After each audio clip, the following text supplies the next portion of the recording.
This whole talk about feeling your feelings and connecting with your emotions is very scary, and as somebody who has suffered the affliction of dreading my own emotions, because I always felt that if I allowed myself to feel, if I just allowed myself to connect with my emotions, I would lose control.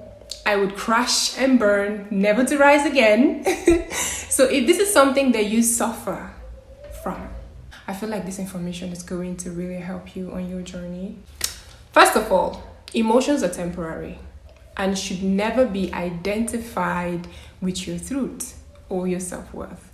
Emotions are just an experience, not your entire identity. Some of the ways you can actually connect with your emotions without identifying with them is 1, mindfulness. You have to name it to tame it. Separate your sense of self from your emotions. For example, instead of saying, I am angry, you can say, I feel angry. Because when you say I am, and you add angry to it, is you identifying with the emotion of anger as your inherent self. But when you say I feel angry, you bringing yourself to the awareness that, okay, this is an experience, this is a feeling, it's not me, it's not inherently my truth.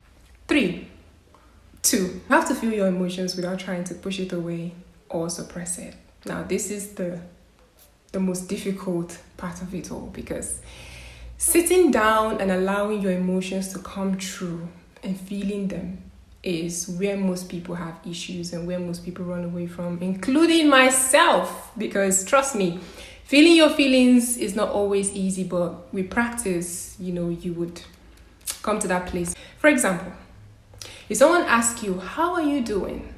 You know you're not fine, but you say, I am fine.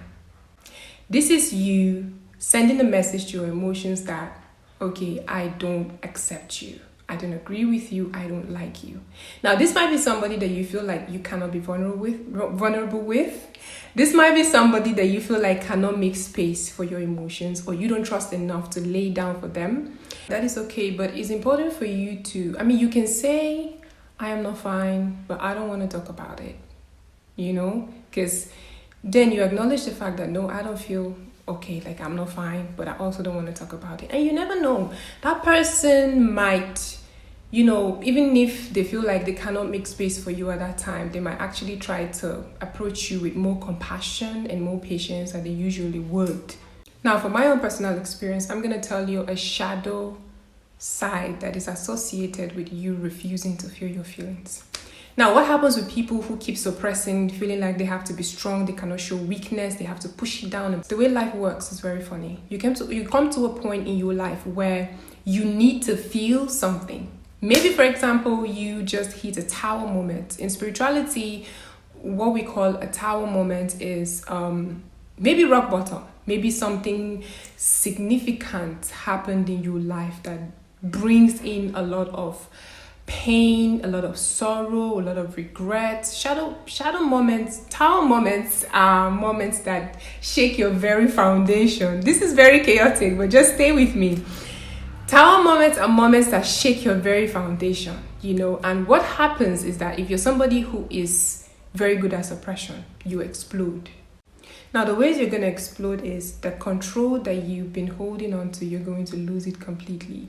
You're going to become more aggressive, more emotional, too emotional, beyond control, and exhibiting some kind of behaviors that you're usually not used to. So I would absolutely advise that you don't suppress your emotions. 3. Wait, we are 3, right? Yeah, we are 3. So remind yourself that these too shall pass.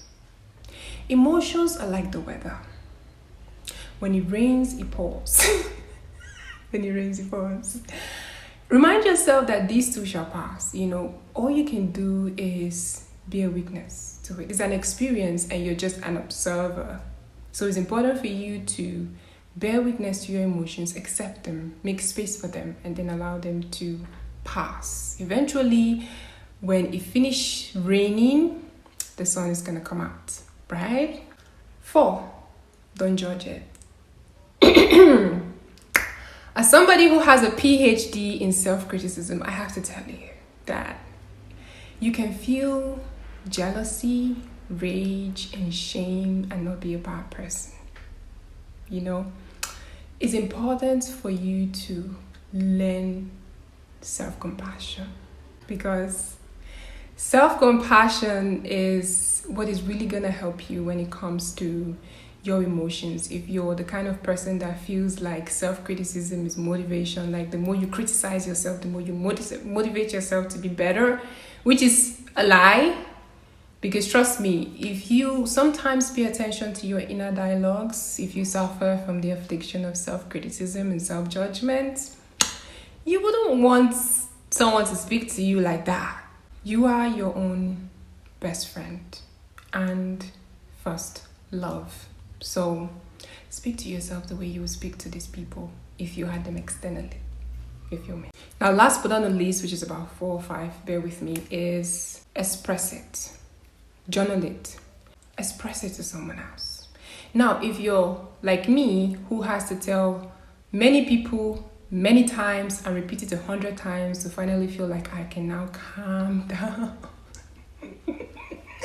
then do it. But choose your words carefully when you express it.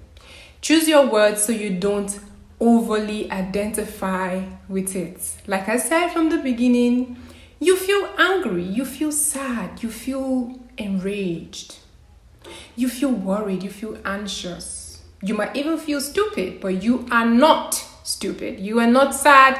You are not angry. You just feel it. Okay? Now, I understand that there are people who don't feel comfortable expressing their emotions to others, which is fine. You know, you can write about it.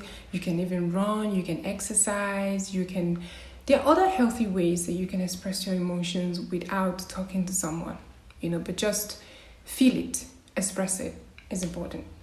If you stuck with me to the end of this video, thank you, and I hope this helps.